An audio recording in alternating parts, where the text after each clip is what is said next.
Nagsabi na po ang impeached Vice President sa nahaharap naman siya sa Senado para sa impeachment trial. May bahagi rin ng mga supporters mismo na naniniwala ang dapat matuloy ang impeachment trial para mahusgahan once and for all ang Vice President hinggil sa paggamit niya umano ng public funds. Yet, the sitting President sends signals to indicate that he is against the impeachment process. Bakit pa siya nagme-medal dito? Dahil ba may mga issue rin siya na ayaw niyang maungkat?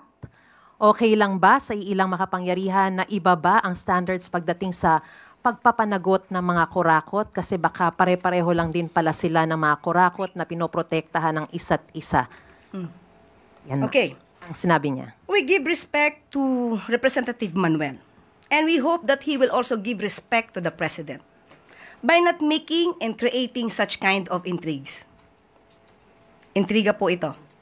Alam naman natin kung sino ang marunong at eksperto sa paggawa ng intriga at pagplanta ng ebidensya. So wag niya na po sanang gayahin ito. Kumbaga sa pelikula, kokopyahin ko lang pero babaguhin ka ng konti. Do not be like a second-rate, trying hard copycat. Okay? So unang-una po, mali na po ang sinabi po ni Representative Manuel nung sinabi niyang ayaw niya nung impeachment process.